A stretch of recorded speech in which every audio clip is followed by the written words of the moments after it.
কে ভাবতে পেরেছিল যে ইব্রাহিম আলাইসাল্লামের জীবনকালে যে ঘটনাগুলো ঘটেছিল তার সংযোগ আখিরুজ্জামানের সঙ্গে আছে, আজকের দিনের সঙ্গে আছে, অথচ 4000 বছর পর আমরা সেই ব্যক্তিত্বের ব্যাপারে আজকে আলোচনা করতে বসেছি। Ibrahim and Akhiruzzaman, the son of sacrifice and the animal of sacrifice. Ibrahim ও আখিরুজ্জামান, কুরবানির পুত্র ও কুরবানির পশু। প্রিয় ভাই বোনেরা, শালম, শ্লামা ও সালাম। তিনটে ভাষা, একই উৎস, একই সেই সম্বোধন যেটা দিয়ে আমরা শুরু করলাম, যেটা বেঁধে রেখেছে পৃথিবীর তিনটে গুরুত্বপূর্ণ ধর্মকে, ইসলাম, খ্রিস্টান ধর্ম ও ইহুদি ধর্ম। 4000 বছর পূর্বে কি এমন ঘটেছিল যেটার সংযোগ আজকের দিনে অর্থাৎ আখিরুজ্জামানের সঙ্গে আছে? এই ব্যাপারটা আলোচনা করতে গেলে আমাদেরকে বিভিন্ন ধর্মগ্রন্থের আলোকে করতে হয়। আমার ইচ্ছে ছিল যে এই ব্যাপারটা এমনভাবে উপস্থাপন করা হোক নিরপেক্ষভাবে, যেভাবে আজ পর্যন্ত এইভাবে কখনো কোনো ব্যাখ্যা করা হয় না। হয় এটা ইসলামিক পার্সপেক্টিভ থেকে বা খ্রিশ্চান পার্সপেক্টিভ থেকে বা ইহুদি পার্সপেক্টিভ থেকে আলোচনা করা হয়, কিন্তু নিরপেক্ষভাবে কখনোই করা হয় না। আমাদের প্রয়োজন এটা নিরপেক্ষভাবে বোঝার চেষ্টা করা, সেটা এই টপিকটা ডিমান্ড করে, আর আমরা সেটাই করব। এই টপিকটা যখন আমি আলোচনা করবার কথা ভাবছিলাম তখন আমার মাথায় এসেছিল কাল যেহেতু ঈদ উল আজহা, যে পুরো ব্যাপারটা আমি তুলে ধরি, কিন্তু তারপরে বুঝতে পারলাম এটা তো এত ছোট্ট সংক্ষিপ্ত বিষয়বস্তু না, এর গভীরতা তো অনেক বেশি। প্রত্যেকটা আয়াত নিয়ে, প্রত্যেকটা আয়াতের মধ্যে এক একটা আরবি শব্দের ভিত্তি এত গভীরভাবে যায় যে প্রত্যেকটা উন্মোচন করা প্রয়োজন পড়বে এটা সম্পূর্ণভাবে বুঝতে হলে। অনেক গভীর এই বিষয়, অন্তর্জড়িত এই বিষয়, আমরা করব সেটা। কিন্তু আজকে একটা ফাউন্ডেশন রাখছি, যেহেতু কাল ঈদ, আমি চাই সবাই উপকৃত হোক এবং এই সিরিজের আকারে এই লেকচার সেশনগুলো আমরা এগিয়ে নিয়ে যাব। কতদিন যাবে জানা নেই, যাবে বেশ কিছু লেকচার। আগের বছর ঈদ আস্তে আস্তে আশা করা যায় তার আগে তার অনেক আগেই এটা সম্পূর্ণ হবে। তো যাই হোক, আমাদের বিষয়বস্তু যেটা বললাম ইব্রাহিম ও আখিরুজ্জামান, প্রথম অংশটা, তারপরে আরো বিষয়বস্তু আরো জটিল এবং বড়। প্রথম বিষয়টা এটা আবার কিরকম? 4000 বছর পূর্বের ঘটনা, আখিরুজ্জামানের সঙ্গে কি রিলেশন? কোনো রিলেশন তো হওয়ার কথা নয়। 2000 BCE, অর্থাৎ আজ থেকে কম বেশি 4000 বছর আগে ইব্রাহিম আলাইহিসসালামের জীবনকাল, উনি সেই সময় ছিলেন। সেই সময় যে ঘটনাগুলো ঘটেছিল অনেকগুলো ঘটনায় খুবই গুরুত্বপূর্ণ, কিন্তু কোনো একটা বিষয়কে যদি সব থেকে গুরুত্বপূর্ণ চিহ্নিত করতে হয় নিশ্চয়ই সেটা হবে এই ঘটনা। কি সেই ঘটনা? এটা প্রথমে আমি একটা গল্পের আকারে আপনাদের সামনে তুলে ধরবো, যেটা আমাদের সকলেরই কম বেশি জানা আছে, কিন্তু কিছু মানে যেটাকে বলে ফ্যাক্ট এবং ফিকশন মিশে গেছে। তো সেইটা পার্থক্য করাটা আমাদের প্রয়োজন আছে, দরকার আছে এই টপিকটা বোঝার জন্য। প্রথমে কোরআনের ভিত্তিতে একটা সহজ সরল এই গল্পের আকারে, স্টোরির আকারে, ন্যারেটিভের আকারে আমরা বুঝবার চেষ্টা করি। তো আসা যাক সেই সময়ে যখন ইব্রাহিম আলাইসাল্লামের বয়স কম বেশি 86 বছর ছিল। তখন ওনার প্রথম পুত্র ইসমাইল, হিব্রুতে ইসমাইল, ওনার জন্ম হয়। এবং সূরা সাফফাত, সূরা নম্বর 37-এ এই ঘটনাটা বর্ণিত আছে। কোরআনে কয়েকটা সূরার মধ্যে এই ঘটনার বিস্তার রয়েছে, বিবরণ রয়েছে, কিন্তু সব থেকে বড় বিস্তারিত বর্ণনা সূরা সাফফাতেই রয়েছে, 99 নম্বর থেকে 113 নম্বর আয়াতে। 99 একটা কাঠামো তুলে ধরার পরে 100 নম্বরের আয়াতে শুরু হলো সে ঘটনা।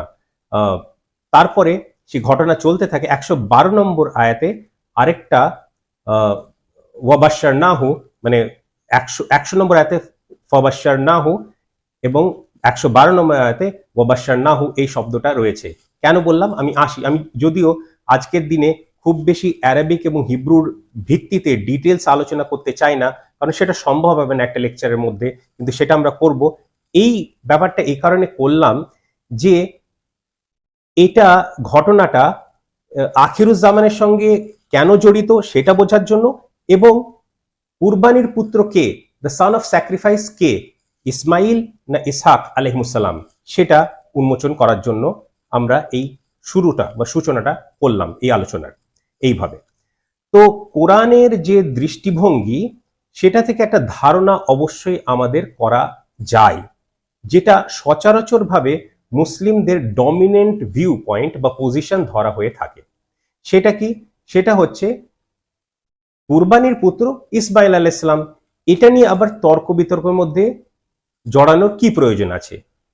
আর এর বিপরীত যে ধারণাটা, অর্থাৎ খ্রিস্টান বা ইহুদি আলিমদের মতামত বা তাদের সাধারণ জনগণের নিকটেও যে মতামতটা, সেটা হচ্ছে কুরবানির পুত্র ইসহাক বা আইজাক আলাইহিসসালাম, এটা নিয়ে আবার তর্ক বিতর্ক বা নতুন করে আলোচনার কি আছে?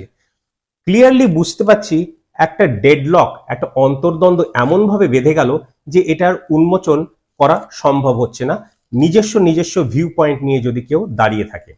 তো ঘটনাটা এরকম, এখানে যখন বাশশারনাহু, প্রথমবার আমরা সুসংবাদ দিলাম, গ্ল্যাড টাইডিংস দিলাম তাকে, অর্থাৎ ইব্রাহিম আলাইহিসসালামকে, তারপরে ওই পুত্র সংক্রান্ত কিছু ঘটনার বিবরণ সূরা সাফফাতের মধ্যে রয়েছে, যেখানে এই স্যাক্রিফাইসের ব্যাপারটা, জবহ ব্যাপারটা রয়েছে। তারপরে কয়েকটা আয়াত পরে আবার একটা সুসংবাদ দেওয়া হয় আরেক মানে পুত্রের, যার নাম ইসহাক বলে চিহ্নিত করা হয়েছে। এখানে মুসলিমরা, ইসলামিক স্কলাররা এভাবে এটাকে বুঝেছেন, যেহেতু বাশারাত, সুসংবাদ, শুভ সংবাদ দুবার দেওয়া হয়েছে, তাহলে দুটো পুত্রের ব্যাপারে এই ঘটনা আর এই যে অর্ডারটা, সেটা থেকেও কিছুটা অনুমান এটাই করা যাচ্ছে। কিন্তু খ্রিস্টানরা বলে যে আমরা ভাই কোরআন বুঝি না, আমাদের বাইবেলে অন্যরকম কথা লেখা আছে, ডাইরেক্ট আইজাক শব্দটা এসছে বা ইসহাক শব্দটা রয়েছে বা ইশহাক হিব্রু শব্দটা রয়েছে, তো ইসমাইল এটা তোমাদের ভুল ধারণা, কোরআন পরে এসছে, এটা আমরা মানি না, এটা আমাদের কাছে গ্রহণযোগ্য দলিল নয়। ঠিক কথা। তাহলে এই যে ডিবেটটার সূচনা হলো, তার আগে যেটা বলেছিলাম যে আখিরুজ্জামানের সঙ্গে কিভাবে জড়িত, সেটা একটু না বললে এই আলোচনা বা ডিবেটের মধ্যে জড়িয়ে পড়াটা আমাদের এই মুহূর্তে ঠিক হবে না। সেই আলোচনাটাই করছিলাম। সেই আলোচনাটা করতে গিয়ে সূরা সাফফাতের যে ঘটনা, সেখানে ইব্রাহিম আলাইহিসসালাম কি একটা রুইয়া, এই শব্দটা আমার লেকচারে বিভিন্ন অন্যান্য বিষয় নিয়ে আলোচনা করতে গিয়ে এটা আমি তুলে ধরেছি। রুইয়া দেখানো হয়েছিল, বলা যেতে পারে একটা ভিশন, একটা দর্শন, মানে স্বপ্নের মধ্যে বা ঘুমন্ত অবস্থায় ওনাকে কিছু দেখানো হয়েছিল। এবার এটা দেখে উনি খুব বুঝতে পারছেন না যে কি করবেন, এবং উনি তার পুত্র, আচ্ছা এখন ধরে নিই কিছুক্ষণের জন্য যে কুরবানির পুত্র ইসমাইল আলাইহিসসালাম, যেই ধারণার মানে ভিত মোটামুটি ভাবে মুসলিমরা মেনে নিয়েছে আজকের দিনে, ধরে নিচ্ছি ইসমাইল আলাইহিসসালাম। তো উনি ইসমাইল আলাইহিসসালামকে জিজ্ঞাসা করলেন যে তোমার এ ব্যাপারে কি রুইয়া হচ্ছে, মানে কি পারসেপশন হচ্ছে, কি পার্সপেক্টিভ হচ্ছে, তোমার বুঝ কি হচ্ছে এটার ব্যাপারে। ঠিক আছে, তখন ইসমাইল আলাইহিসসালাম, মানে ধরে নিচ্ছি, মানে ইসমাইল, ইন্টারেস্টিং, কোরআনে কিন্তু ইসমাইল শব্দটা বা ইসমাইল মানে ওনার পুত্র নাম চিহ্নিতই করা হয়নি। এটা কি ইন্টারেস্টিং নয়? অথচ আমরা ধরে নিচ্ছি এটা ইসমাইল, বিয়ন্ড ডাউট, যেটার মধ্যে কোনো ডিবেটের জায়গায় থাকলো না। এটা কি দেওয়া যেতে পারতো নাকি পারতো না? যাই হোক, এটা একটা পেরিফেরাল বিষয়, একটা সাইডের অন্য একটা বিষয়, সে বিষয়ে আমরা যাচ্ছি না। তো ইসমাইল আলাইহিসসালাম উনি জবাব দিলেন, উনি বুঝতে পারলেন যে ইব্রাহিম আলাইহিসসালামকে যা দেখানো হয়েছে তার রবের পক্ষ থেকে, আল্লাহর পক্ষ থেকে, সেটা ভুল হতে পারে না। উনি বললেন যে আপনি সেটা করুন যেটা আপনাকে হুকুম করা হচ্ছে, এবং এ ব্যাপারে আমাকে একজন সাবির ব্যক্তি পাবেন। সাবর শব্দটা আমরা শুনেছি, সেরকম ধরনের ব্যক্তি আমাকে পাবেন। এখানে আরেকটা ব্যাপার বলা যেতে পারে যে বাশশারনাহু প্রথমবার যখন এসেছিল, তখন গুলামিন হালিমিন শব্দটা এসেছিল, মানে একটা বালক, এটা আমি কিভাবে বলবো, কিশোর বলতে পারি বাংলায়, ইংলিশে টিনেজার আপনারা শুনেছেন, এই ধরনের বয়সের কথা বলা হয়েছে, সেই পুত্র সন্তান যেই হোক না কেন, এই বয়সের কথাটাই বলা হয়েছে আরবি শব্দ দিয়ে। সেই ভিত্তি বা বিশ্লেষণ আমরা করবো যেরকম ভাবে আপনাদের সামনে বললাম। তারপরে ওনার ক্যারেক্টারিস্টিক হচ্ছে হালিম, মানে ফরবেয়ারিং, মানে একটা কামনেস, ঠান্ডা ভাব, বা বয়সের তুলনায় মাত্রাধিক ম্যাচিওরিটি, কাম এন্ড কম্পোজড। সব আমার বাংলা ভাষায় শব্দগুলো মাথায় আসেও না, কিন্তু আপনারা বুঝে নিতে পেরেছেন যে কি ধরনের ক্যারেক্টারিস্টিক্স এর কথা আমি বলছি। এইরকম ধরনের পুত্রের শুভ সংবাদ আল্লাহ দিলেন। কিন্তু ইসমাইল আলাইহিস সালাম যখন বললেন যে আমাকে এই ব্যাপারে পাবেন সাবির, অন্য শব্দের ব্যবহার করলেন। তা আমি বলছি যে এই দুটো আলাদা আলাদা শব্দ কেন, আমি সেটা নিয়ে বলতে চাই যে হিলম ব্যাপারটা সেটা হচ্ছে ওনার স্টেট অফ এক্সিস্টেন্স, আর সবর ব্যাপারটা ওনার একটা প্রতিফলন, মানে মানে কি বলবো, ম্যানিফেস্টেশন। ব্যাপারগুলো একটু জটিল, কিন্তু ব্যাপারটা বুঝে নিতে পারছেন বলে আমি মনে করছি। তো যাই হোক, তারপরে যেই ওনাকে স্যাক্রিফাইসের জন্য, মানে ছোট্ট ইসমাইলকে স্যাক্রিফাইসের জন্য ইব্রাহিম আলাইসাল্লাম প্রস্তুত করলেন, জবহ করার জন্য প্রস্তুত করলেন, তখনই আল্লাহর তরফ থেকে মানে মানে ওনাকে থামিয়ে দেওয়া হলো। আল্লাহর তরফ থেকে আওয়াজ আসলো, সে কিভাবে আসলো না আসলো সেটা আমাদের এখন আলোচ্য বিষয় না। ওই জটিলতার মধ্যে আননেসেসারি জিনিস নিয়ে আজকে আমরা আলোচনা করতে বসিনি। আমরা ওর থেকে অনেক গুরুত্বপূর্ণ বিষয় নিয়ে আজকে আলোচনা করতে চাইছি। তো যাই হোক, ওনাকে থামিয়ে দেওয়া হলো, বলা হলো হে ইব্রাহিম, তুমি তোমাকে যে দেখানো হয়েছে সেটা সম্পন্ন হয়ে গেল, তোমার ভিশনের ফুলফিলমেন্ট হয়ে গেল, আর কিছু স্যাক্রিফাইসের ছুরিও চালাতে হলো না, কিছুই চালাতে হলো না। তো কোরআন এই বলে থেমে যাচ্ছে। কোরআনের যে ল্যাঙ্গুয়েজ, এটা এলিভেটেড রেজিস্টার, যেভাবে বলার কথা সেটা সেভাবেই বলা হয়, আর আমরা সেটা অন্যভাবে বলে থাকি বলে অভ্যস্ত আমরা। যাই হোক, এখানে থামিয়ে দেওয়া হলো। ইব্রাহিম আলাইসাল্লামকে এইটুকুই দেখানো হয়েছিল, কিন্তু এটুকু দেখানো হলে তার ইন্টারপ্রিটেশন কি, তাওয়িল কি? উনার মনে হয়েছিল যখন স্যাক্রিফাইস করার জন্য শুইয়ে দেওয়া হয়েছে, তাহলে স্যাক্রিফাইস করতে হবে, জবহ করতে হবে, সেটাই বোঝা স্বাভাবিক, সেটাই মানুষের পক্ষে বোঝা স্বাভাবিক। সে মানুষ নবী হোক না কেন, আর নবীর মধ্যে এমন নবী যাকে সমস্ত মানব জাতির ইমাম হিসেবে চিহ্নিত করা হয়েছে, সেটা বাদ দিন খলিলুল্লাহ, এই রকম মানে লকাব অন্য কোন নবীকে দেওয়া হয়নি। মোহাম্মদ সাল্লাহ সাল্লামের শ্রদ্ধা, রেসপেক্ট ইব্রাহিম আলাইসাল্লামের উপর কতটা বেশি, সেটা এ থেকেই বোঝা যায় যে অন্য যত নবী এসেছেন তাদেরকে, হোক ইব্রাহিম আলাইসাল্লামের পূর্বে জন্মগ্রহণ করেছে এমন নবী, বলেছেন আমার ভাই ইদ্রিস, ইব্রাহিম আলাইসাল্লামের অনেক আগেকার নবী, বা আমার ভাই সে, কিন্তু ইব্রাহিম আলাইসাল্লামের ব্যাপারে বলছে আমার বাবা ইব্রাহিম আলাইসাল্লাম। আর বাবা শব্দটা বা আবা শব্দটা শুধু আদম আলাইসাল্লাম, মানে ইব্রাহিম আলাইসাল্লাম ছাড়া আদম আলাইসাল্লামের উপর উনি প্রযোজ্য করেছেন, আর কারো উপরে না। এরকম ব্যক্তির যে ইন্টারপ্রিটেশন মানুষ মাত্রায় যেটা হওয়া উচিত, সেটাই উনি বর্ণনা করেছেন ইসমাইল আলাইসাল্লামের কাছে। ছোট্ট পুত্র, শিশু, তখন ছোট্টও না, অতটাও ছোট না, টিনেজ বা কিশোর। আচ্ছা, এটা কোথা থেকে পেলাম যে এজটা কত ছিল? এজটা আরবি শব্দে যেটা বোঝা যাচ্ছে, সেখান থেকে বোঝা যাচ্ছে এই সবেমাত্র কর্মের ক্ষেত্রে ইব্রাহিম আলাইসাল্লামের সাথে সাথে গিয়ে, যেটাকে অ্যাপ্রেন্টিস বলি আমরা ইংলিশে, সাথে গিয়ে সাথে থেকে তার কাজে তাকে হেল্প করা। তো কাজে বোঝায় ইন্ডিপেন্ডেন্ট এক্সিস্টেন্স নয়, মানে ইন্ডিপেন্ডেন্ট চিন্তা ভাবনা, ইন্ডিপেন্ডেন্ট ফ্যামিলি এই এজে বা এই বয়সে সে পৌঁছায়নি। এইটা গুরুত্বপূর্ণ হবে যখন আমরা বাইবেলের কিছুটা আলোচনা তুলে ধরবো আপনাদের সামনে। তো যাই হোক, এই যে থামিয়ে দেওয়া হলো, এরপরে গল্প কাহিনী এর সঙ্গে যা জড়িয়ে গেছে সে পরে, সেটা যদি সময় থাকে করব, না হলে পরে করব। এখানে যে থামিয়ে দেওয়া হলো, তাহলে ইব্রাহিম আলাইসাল্লামের কাছে কি চাওয়া হয়েছিল আর উনি কি করলেন? উনার কাছে স্যাক্রিফাইস চাওয়া হয়েছিল, সানের, উনার পুত্র, একমাত্র পুত্র। এই একমাত্র পুত্রটাও মনে রাখবেন, বাইবেলে এই শব্দটাও রয়েছে। যাই হোক, তো এটা স্যাক্রিফাইস করতে ইব্রাহিম প্রস্তুত নাকি প্রস্তুত না? আর কি বোঝা গেল? ইব্রাহিম প্রস্তুত আলাইহিসসালাম। এর ফলে প্রস্তুত যখন, ব্যাপারটা ফুলফিলমেন্ট তো ইব্রাহিম আলাইহিসসালামের যুগে হলো না, কিন্তু ফুলফিলমেন্টে কি হবার ছিল কখন? এখন, এই যুগে, আখিরুজ্জামানে। আর সেটাই বর্তমানে ঘটে চলেছে।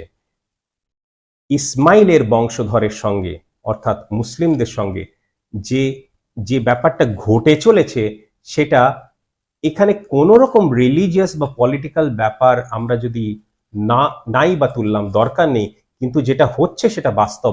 সেই স্যাক্রিফাইস কিন্তু হচ্ছে। তো ইব্রাহিম আলাইসাল্লাম রেডি ছিলেন, আর সেই স্যাক্রিফাইস আজকের দিনে হচ্ছে। এইটা ছিল ইব্রাহিম আলাইসাল্লামের যুগের ঘটনার সঙ্গে আখিরুজ্জামানের লিঙ্কেজ। ভাবা যায়, অবিশ্বাস্য, অসাধারণ এক ইন্টারপ্রিটেশন, তার মাধ্যম দিয়ে আমরা এটা তুলে ধরলাম। এবার দ্বিতীয় অংশ, এই যে অংশ ভাগ করেছি, অংশ আসলে অংশ না, এক একটা অংশ আছে বিস্তারিত একটা কয়েকটা লেকচারের সিরিজ হতে পারে। তো দ্বিতীয় অংশে আসা যাক, who is the son of sacrifice, যে যাকে জব করা হবে সে পুত্র কে ছিলেন, ইসমাইল নাকি আইজাক, ইসমাইল নাকি ইসহাক আলহিমসালাম। কিছুটা কথা আমরা তুলে ধরলাম কোরআন মাজিদ থেকে। আর আমি প্রথমে বললাম যে এই ব্যাপারটা বর্ণনা করতে গিয়ে আমরা ইন্টিগ্রিটির পরিচয় দিয়ে থাকি না। কারা আমরা বলতে, ইসলামিক স্কলার হোক বা খ্রিশ্চান স্কলার হোক বা জিউ স্কলার হোক, ইন্টিগ্রিটির পরিচয় দিয়ে থাকে না। একটা দ্বিমতের ডেডলক সেটা ছাড়ানোর চেষ্টা করি না। বাইবেলে তাহলে এখান থেকে কিন্তু 100% পরিষ্কার হলো না, যেই মুসলিমরা বলে যে ইসমাইল এবং অন্য কোনো মত হতেই পারে না, সেই ব্যাপারটা কোরআন থেকে ডাইরেক্টলি প্রমাণ করাই সম্ভব নয়। এইটা আমি এ কারণে বললাম, কারণ আমি নিরপেক্ষভাবে বিচার করছি। ইঙ্গিত কি ইসমাইল আলাইহিসসালামের দিকেই আছে? অবশ্যই আছে, ইঙ্গিতটা আছে। কিন্তু এই ব্যাপারটা যদি এতটাই পরিষ্কার করতে চাইতেন আল্লাহ সুবহানাহু ওয়া তাআলা, ডিবেটের স্কোপটাই উনি বন্ধ করে দিতেন, তাহলে শুধু একটা শব্দ আরেকটু জুড়ে দিতে হতো। যেরকম দ্বিতীয় অংশে সূরা সাফফাতের ইসহাক বলা আছে, আর একটা শব্দ জুড়ে দিতে হতো ইসমাইল, আর কোনো ডিবেটের জায়গা থাকতো না। কিন্তু সেটা করা হয়নি। কেন করা হয়নি এটা আমার ধারণা, আর আমার ধারণা হলেই আপনাকে মানতে হবে এরকম কিছু না। আমার ধারণা যে কোরআন একটা হিস্টোরিক্যাল অ্যাকাউন্টের গ্রন্থ, ইতিহাসের গ্রন্থ না, এটা হিদায়াতের গ্রন্থ। আর তার থেকেও বেশি এই গ্রন্থ নিয়ে, এই কিতাব নিয়ে, এই বই নিয়ে চিন্তা ভাবনা করার কথা বারবার করে বলা হয়েছে। আমাদেরকে এটাই শিক্ষা বা নসিহত করছে কোরআন মাজিদ। তো এই চিন্তা ভাবনা করার ফলে যে পরিণতিতে পৌঁছবো, সেটার যে কনভিকশন বা জোর, ইমানের যে মজবুতি, সেটা যে মাত্রায় হবে, সেটা একটা বলে দিলে সেই মাত্রায় পৌঁছতে পারতাম না। যদি বলে দেওয়াই হতো, বা সেটা কি বাকিদের কাছে গ্রহণযোগ্য হতো, বাকিদের বলতে আমি এখানে খ্রিস্টান ও ইহুদি ধর্মাবলম্বী লোকেদের কথা বলছি, গ্রহণযোগ্য হতো কি হতো না। কিন্তু এই ডিবেটের জায়গাটা খোলা রেখে দিয়ে এই ব্যাপারটাও একটা খোলা রাখা হলো যে নিউট্রাল পার্সপেক্টিভে আমরা কিভাবে এনগেজ করতে পারি এই তিন ধর্ম বা সমস্ত মানব জাতি। অনেকেও এই তিন ধর্ম না হলেও এই ব্যাপারগুলো সবাই জানে এবং ইন্টারেস্ট নেয়। বাইবেলের দিকে যখন আমরা আসি, তখন একটা ইন্টারেস্টিং অবজারভেশন আমরা পাই। কি সেই অবজারভেশন? জেনেসিস চ্যাপ্টার 22 ভার্স 2-তে সেই কথা লেখা আছে। কিন্তু সেই কথা বলার আগে একটা কথা আরেকবার আপনাদের সামনে তুলে ধরি।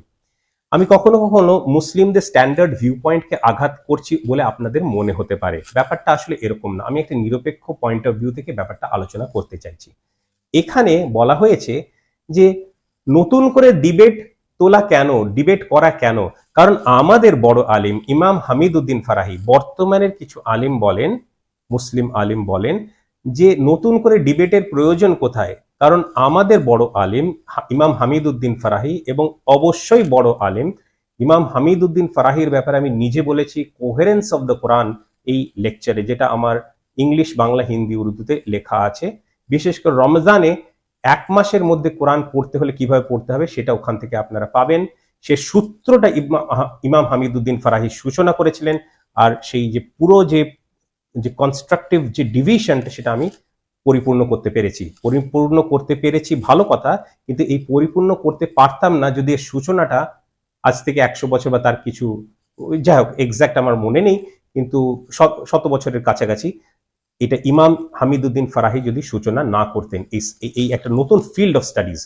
তো উনি হিব্রুর ভিত্তিতে একটা অ্যানালিসিস করেছিলেন যে কুরবানির পুত্র বাইবেল থেকে, কোরআন তো বাদ দাও, বাইবেল থেকে উনি প্রমাণ করেছিলেন যে এটা হচ্ছে ইসমাইল আলাইহিসসালাম। এই কথাগুলো আজকের দিনে আলিমরা বলছে। আর তারা এও বলছে যে তাহলে নতুন করে আলোচনার জায়গায় থাকলো না, ডিবেটের জায়গায় থাকলো না, আজকের দিনে কারোর এই ব্যাপারটা নিয়ে আলোচনা করার প্রয়োজনই নেই। কিন্তু ব্যাপারটি কি এতটাই সহজ?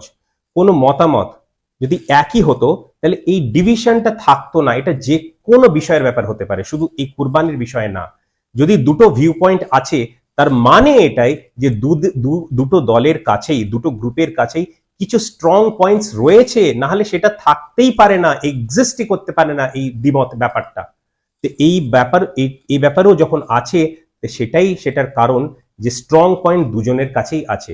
সেই স্ট্রং পয়েন্টটা কতটা জোরালো, কতটা বিশ্বাস বা আস্থার উপরে দাঁড়িয়ে, কতটা যুক্তির ব্যাপারে দাঁড়িয়ে, সেটা অবশ্যই আলোচনা করতে পারেন, সেটাই আমরা করছি। হামিদুদ্দিন ফারাহির ব্যাপারে আমি নিজে পড়লাম, আমি দেখলাম যে এই ব্যাপারটা কি আপনারা লক্ষ্য করছেন? এ বলেছে, সে বলেছে, তারা বলেছে। আরে তারা, এরা, সে যদি বলেই থাকে, তাহলে তুমি আলিম কি করছো বাবা? তুমি তাহলে নিজেকে আলিমে বলছো কেন, বা আলিম সাজছো কেন? পরিষ্কার ব্যাপারটা কি বলতে চাইছি, সাধারণ মানুষ অন্য, কিন্তু যখন সে নিজের পরিচয় আলিম হিসেবে দিচ্ছে, তাহলে সে যদি বলে সে বলেছে, তারা বলেছে, এই বলেছে, সেই বলেছে, চ্যাপ্টার ক্লোজ, এরকম ভাবে হয় না, এইভাবে গবেষণা, রিসার্চ, স্টাডিজ হয় না। তো হামিদুদ্দিন ফারাহি, আমি বলছি, তারা বলে যে এই যে চাকা নতুনবার আবিষ্কার করা কেন, আমি বলি অবশ্যই করতে হবে, নিজের চাকা নিজেই বানাতে হবে। প্রথমবার যখন চাকা বানানো হয়েছিল, রিইনভেন্টিং দ্য হুইল ইংলিশে প্রবাদ আছে, তো সেই হুইলটা পারফেক্টও ছিল না, সেটার উপরে ইমপ্রুভমেন্টস হয়েছে। তো আমরা দেখি না ইমাম হামিদুদ্দিন ফারাহি কি বলেছেন এই বিষয়টা নিয়ে।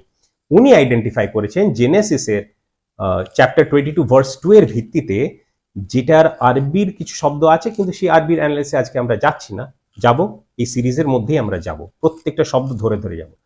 সহজ সরলভাবে যদি অনুবাদ করতে হয়, তাহলে ইব্রাহিম আলাইসাল্লামকে বা এব্রাহামকে বা আব্রাহামকে নির্দেশ দেওয়া হচ্ছে, আল্লাহ নির্দেশ দিচ্ছেন, বা গড নির্দেশ দিচ্ছেন, বা ইয়াহবে নির্দেশ দিচ্ছেন, নাম যাই হোক, সত্তা এক, নির্দেশ দিয়ে স্যাক্রিফাইস করো তোমার পুত্র, তোমার একমাত্র পুত্র, যাকে তুমি ভালোবাসো, আইজাক, ইসহাক, ইসহাক, আমি তিনটে ভাষাতেই বললাম।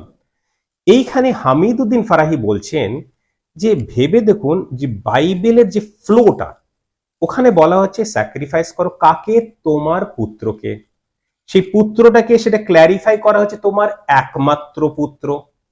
তারপরে বলা হচ্ছে যাকে তুমি ভালোবাসো, তারপরে বলা হচ্ছে যে সেই পুত্র হচ্ছে ইসহাক। এই কথাগুলো লজিক এবং আর্গুমেন্টের ভিত্তিতে এক প্রকার ভেঙে যায়, কারণ ইসহাক যদি হয়, তাহলে ইসহাক একমাত্র পুত্র নয়, দ্বিতীয় পুত্র।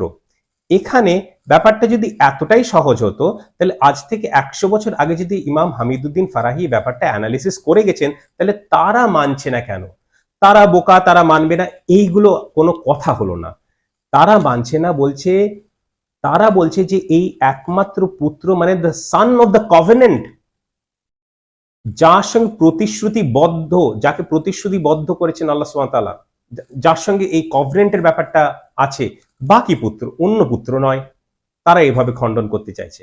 আমি বলি ভালো কথা, কিন্তু ব্যাপারটা ফ্লো এর দিক দিয়ে দেখতে গেলে এরকম মনে হওয়াটাই স্বাভাবিক। আর আরেকটা যুক্তিও আমি দেব, যে স্যাক্রিফাইস করো তোমার পুত্রকে, তোমার একমাত্র পুত্র, তুমি যাকে ভালোবাসো, এইটা বললেই যথেষ্ট হতো। যদি সান অফ দ্য কভেনেন্ট হয়, তাহলে ইসহাক ব্যাখ্যা করার প্রয়োজন হতো না।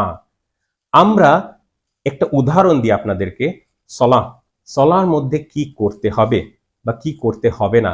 করতে তো হবে না, তো হাজারো জিনিস, সব কথাই বলা আছে, এটা করা যাবে না, এটা করা যাবে না, এটা করা যাবে না, এভাবে বর্ণনা আছে কি কোথাও? না, নেই। বর্ণনা করা আছে কি করতে হবে। তো কাজেই সেই সমস্ত হাদিস যেখানে আমরা পাই এটা করা যাবে না, বোঝা যায় যে এটা যে মেন আর্গুমেন্ট তার বিরুদ্ধে এটা যাচ্ছে। সুতরাং এটা একটা ওপিনিয়ন হিসেবে পরবর্তীকালে এটা একটা ইনসার্শন করা হয়েছে, ঢুকিয়ে দেওয়া হয়েছে। এটা হিউম্যান টেন্ডেন্সি, হিউম্যান ওয়ার্ক, মানে চুরিবিদ্যা মহাবিদ্যা যদি না পড়ো ধরা, এরকম একটা মানে ফিঙ্গারপ্রিন্টস আমরা পাচ্ছি। এটা ক্ল্যারিফিকেশনের দরকার পড়ছিল না, কিন্তু ক্ল্যারিফিকেশন করার ফলে বোঝা যাচ্ছে যে ব্যাপারটা যেহেতু অতটা জোরালো নাই, সেই জন্য অন্য একটা মতামত পোষণ যারা করছে, সেটা মানে প্রমাণ করার জন্য একটা জোর করে একটা শব্দ ঢুকিয়ে দেওয়া হয়েছে। এরকমই বাইবেলের ফ্লো থেকে আমরা বুঝতে পারছি। তো যাই হোক, ব্যাপারটা একটু হলেও একটা কনফিউশনের জায়গা ক্রিয়েট করলো। এখানে আরো একটা ইন্টারেস্টিং ব্যাপার আছে, জেনেসিসের কয়েকটা চ্যাপ্টার আগে, এটা ছিল চ্যাপ্টার 22, ওখানে আল্লাহ সুবহানাহু ওয়া তাআলা বলছেন সারাকে সম্বোধন করে যে তোমার পুত্র হবে, সারার পুত্র হবে ইসহাক। এবং কয়েকটা চ্যাপ্টার পরে বর্ণনা করা হচ্ছে জেনেসিসেই, যে তারপরে তার পুত্র জেকব এবং তারপরে তার পরিবার বাড়তে থাকবে। ভেবে দেখুন, একটা পয়েন্ট আমি তুললাম যে ল্যাঙ্গুয়েজের ফ্লো এটা ডিমান্ড করে না। দ্বিতীয় হচ্ছে যদি ইসহাক জবাহ হয়েই যায় তাহলে নসল বাড়বে কি করে, নসল বাড়বে কি করে, ইয়াকুবের জন্ম হবে কি করে? কারণ বয়স কত ছিল, বয়স বাইবেল থেকেও সেটারই ধারণা আমাদেরকে দিচ্ছে যে বয়সের কথা কোরআন আমাদেরকে দিচ্ছে, অর্থাৎ ওই কিশোর বালক, অর্থাৎ ওই টিনেজার, এই কথাটাই দিচ্ছে। এবার আরো প্রবলেম আছে। প্রবলেমটা কি? প্রবলেম হচ্ছে রাব্বাইনিক্যাল ট্রেডিশন। সেইখানে বলা হচ্ছে যে এই পুত্রের বয়স 37 বছর ছিল, আর এই পুত্র হচ্ছে ইসহাক, আইজাক। এই পুত্র যদি 37 বছর ছিল তাহলে ইসমাইল আলাইহিসসালাম অলরেডি তার বয়স ইনার থেকে 14 বছর বেশি, অর্থাৎ 51 বছর বয়স। এইবার গুরুত্বপূর্ণ আলোচনা, আপনারা মন দিয়ে শুনবেন যে স্যাক্রিফাইসটা কখন বড়, বেশি কঠিন পরীক্ষা কখন, যখন একটা পুত্র আছে ইব্রাহিম আলাইহিস সালামের কাছে নাকি দুটো পুত্র আছে। আমি মানছি যে নিজের পুত্র, নিজের কন্যা, নিজের সন্তান যতগুলি থাক না কেন সবই প্রিয়, কিন্তু পরীক্ষাটা কঠিন, বেশি কঠিন কখন, যখন একটা পুত্র আর তাকেই স্যাক্রিফাইস করতে বলা হচ্ছে, নাকি দুটো একাধিক পুত্র তার মধ্যে একজনকে স্যাক্রিফাইস করতে বলা হচ্ছে। আপনারা ভেবে দেখুন, উত্তরটা আপনাদের কাছে খুব একটা জটিল হওয়ার কথা নয়। তাহলে বোঝা গেল এই ব্যাপারটা। আর যেই এজ যখন একটা ব্যক্তি নিজের ইন্ডিপেন্ডেন্ট এক্সিস্টেন্স রয়েছে, সে একটা প্যাট্রিয়ার্কের রোল প্লে করছে সোসাইটিতে, সে নিজস্ব চিন্তা ভাবনা রাখছে, সে ডিপেন্ডেন্ট নয় তার বাবার ওপর, তাহলে সেই স্যাক্রিফাইসের ব্যাপারটা কিরকম একটা এলোমেলো হয়ে যাচ্ছে, একটা কনফিউশনের জায়গায় আমাদেরকে ঠেলে নিয়ে যাচ্ছে। ভেবে দেখুন, বুঝতে পারবেন কি বলতে চাইছি।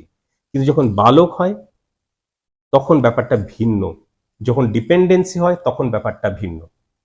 তো আশা করি এই যে আমি এখনো কিছু দাবি করতে চাইছি না, আমি শুধু ইঙ্গিত গুলো তুলে ধরতে চাইছি, যে ইঙ্গিতের ভিত্তিতে একটা হোলিস্টিক অ্যানালিসিস বা একটা পরিণতিতে পৌঁছানো আমাদের সম্ভব। 51 বছরের একজন ব্যক্তি, 37 বছরের একজন ব্যক্তি, মানে এইটার সঙ্গে কম্পেয়ার করুন 13 বছরের একজন বাচ্চা। তাহলে স্যাক্রিফাইস কোন সময় বেশি কঠিন সেটা আমি তুলে ধরলাম। আর এই ওই যে ঘটনা বললাম যে 37 বছর যদি হয়, এমনিতে এজের ব্যাপারটা কিছু মাথায় কাজ করে না। আর তারপরে তাহলে ইসহাক আলাইহিস সালামের তখনও বিয়ে হয়নি, ওনার বিয়ে হবে আরো 3 বছর পরে 40 বছর বয়সে। ইয়াকুব আলাইহিস সালামের জন্ম হবে 60 বছর বয়সে, ওনার যখন 60 বছর বয়স। তাহলে ব্যাপারগুলো সেই জোর বা সেই পরীক্ষার যে কি বলবো, যে যে কমপ্লেক্সিটি, সেটা কিন্তু থাকে না। দুটো পুত্রের মধ্যে একটা পুত্রকে স্যাক্রিফাইস করা একরকম, একটা পুত্রকেই স্যাক্রিফাইস করার ব্যাপারটা অন্য মাত্রায় নিয়ে যাচ্ছে। কারণ ইব্রাহিম আলাইহিস সালাম জানেন যে আমার পরে এই সঠিক ধারণাগুলো নিয়ে যাওয়ার লোক দরকার। ইন্টারেস্টিং ব্যাপার, কেউ এটা লক্ষ্য করে না, আরবি শব্দের ভিত্তিতে এটা প্রমাণ করা সম্ভব, উনি কিন্তু সন্তানের জন্য দোয়াই করেননি। ইন্টারেস্টিং ব্যাপার, উনার শুধু একমাত্র লক্ষ্য উদ্দেশ্য ছিল চাইল্ডের জন্য দোয়াই করেননি, ওই শব্দটাই নেই, যে রাইটিয়াস ব্যাপার, রাইটিয়াস ব্যক্তি কে এই ব্যাপারটা এগিয়ে নিয়ে যাবে। এটা পুত্র হতে পারে, অন্য কিছু হতে পারে, অন্য যে কোনো ফলোয়ার হতে পারে। ইন্টারেস্টিং ব্যাপার। তো লিনিয়েজের থেকে বেশি গুরুত্বপূর্ণ যেই ব্যাপারটা, যেই দায়িত্বটা ইব্রাহিম আলাইহিস সালামকে দেওয়া হয়েছিল, সেটার ব্যাপারে উনি বেশি এটার ব্যাপারে চিন্তিত ছিলেন। তো যাই হোক, কিছু কথা আমরা তুলে ধরলাম, দ্য সান অফ স্যাক্রিফাইস নিয়ে কিছু কথা তুলে ধরলাম। এই ব্যাপারটা নিয়ে বলতে গেলে সূরা হুদ এবং সূরা যারিয়াত, সূরা অন্যান্য জায়গায় এই কালেকটিভলি যদি বুঝবার চেষ্টা করি, তাহলে ইঙ্গিতটা জোরালো হচ্ছে, বাইবেলও জোরালো হচ্ছে ইসমাইল আলাইহিস সালামের দিকে। কিন্তু ডেফিনিটিভ কনক্লুশন কেন নেই, যেই কারণগুলো আগে তুলে ধরলাম সেই কারণের জন্যই ডেফিনিটিভ কনক্লুশনগুলো কিন্তু না কোরআন থেকে না বাইবেল থেকে প্রমাণিত। অনেকে বলে, বিশেষ করে খ্রিস্টানরা, যে সেকেন্ড যে ওয়াবাশশারনাহু আছে, সেটা as a apposition, as a clarification, কিন্তু যে ঘটনাটার বর্ণনা সেটা সেরকম ইঙ্গিত আসলে করতে পারে, কিন্তু সেরকম করাটা একটু অস্বাভাবিক ভাষার পরিচয় হয়। এইবার আসুন আমরা আরেকটা অংশ নিয়ে আলোচনা করি, কুরবানির পশু। কুরবানির পশু কি? কোরআন এর যে স্টাইল, যে ব্যবহার, যে ল্যাঙ্গুয়েজ, যে ভাষাগত গাম্ভীর্য, গভীরতা, সেটা বিভিন্ন, শুধু এই ঘটনার ক্ষেত্রে না, এটা ডিমান্ডই করে না সেটা ব্যাখ্যা করতে বসে, ডিমান্ডই করে না সেটা, আর সেটা কোরআন করেও নি। কোরআন এই ব্যাপারটা উজ্জ্ব রেখেছে। কিন্তু আমরা জানি বাইবেল থেকে, বাইবেলের অ্যাকাউন্টটা আপনারা যদি পড়েন, সেটা কিন্তু রেভেলেশন আকারে নেই, আর সেটা খ্রিস্টান ও ইহুদিরা বলে এটা ইন্সপায়ার্ড, নট রিভিল্ড, যে এই ব্যাপারটা রিভিল্ড নয়, সেটা সেরকম ভাবে সংরক্ষণ হয়নি যেভাবে এটা এসেছিল, সেটা হোক তরা বা জবুর বা ইঞ্জিল, কোনোটাই নয়। যাই হোক, এখানে বাইবেলের ব্যাপারে ওই যেটা ভাষাগত ব্যাপার আমি বলছিলাম, সেখানে পশুকে চিহ্নিত করতে গিয়ে র্যাম বা অ্যাডাল্ট মেল শিপ, মানে ভেড়া পুরুষ এবং অ্যাডাল্ট বড়, মানে কম বয়সী ভেড়া নয়, র্যাম হিসেবে চিহ্নিত করা হয়েছে। কোরআন সেটা করেনি। কিন্তু ইন্টারেস্টিং ব্যাপার যে বিশেষ এই এই এই আলোচনাটা, এই শেষ অংশের আলোচনাটা গুরুত্বপূর্ণ হয়ে যায় সেই সমস্ত জায়গায়, যে সমস্ত জায়গায় অন্য পশু কুরবানির ব্যাপারে কিছু সেন্সিটিভ, মানে একটা মনোভাব ব্যাপারগুলো দেখা যায়। যেমন করে ইন্ডিয়াতে আমি বলছি, বা গরু কোরবানির ব্যাপারে আমি ইঙ্গিত করছি, ব্যাপারগুলো সেন্সিটিভ হয়ে যায়।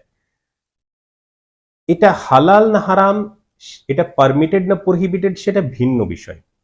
কিন্তু আপনাকে যদি কোরবানি করতে হয়, জবহ করতে হয়, উযহিয়া করতে হয়, এই সমস্তগুলো আমাদের আশ্চর্য, মানে একটু অস্বাভাবিক লাগতে পারে, কারণ আমরা কুরবানি শুনে অভ্যস্ত, বা নাহার করতে হয়, কিন্তু এগুলো কোরআনের শব্দ। এই শব্দগুলো দিয়েই কুরবানিকে বোঝানো হয়েছে। কুরবানি শব্দটাই বরং কিছুটা হলেও মানে একটা লোকাল ল্যাঙ্গুয়েজ হয়ে গেছে আমাদের, ওরকম ভাবে নেই যেরকম ভাবে আমরা শুনে অভ্যস্ত বা ভাবি এটাই একমাত্র শব্দ, কিন্তু ওটা প্রাথমিক শব্দ হয়তো নয়, কারণ কোরআনে সেইভাবে ওটা ইঙ্গিতটা নেই। যাই হোক, এগুলো ভিন্ন ছোটখাটো ইন্টারেস্টিং আলোচ্য বিষয়।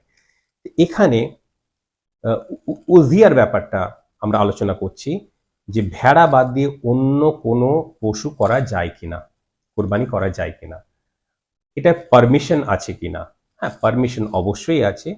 উট আছে, ক্যামেল, বা গরু আছে, কাউ, বা মোষ আছে, বাফেলো, বা কি বলবো, গোট, ছাগল আছে, ঠিক আছে, বা শিপও আছে, ভেড়া, সবই আছে। কিন্তু ইব্রাহিম আলাইসাল্লাম কি করেছিলেন? র্যাম বা শিপ।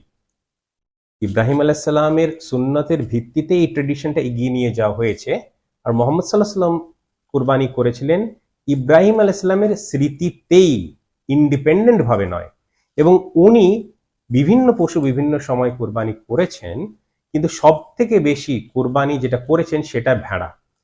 তাহলে আমি বলছি, ইন্ডিয়ার মতো একটা সেন্সিটিভ প্রবণ জায়গায় যদি আমাদের কোরবানি করতে হয় এবং সুন্নত পালন করতে হয়, তাহলে কি ভেড়া করাটা বেশি শ্রেয় হচ্ছে না?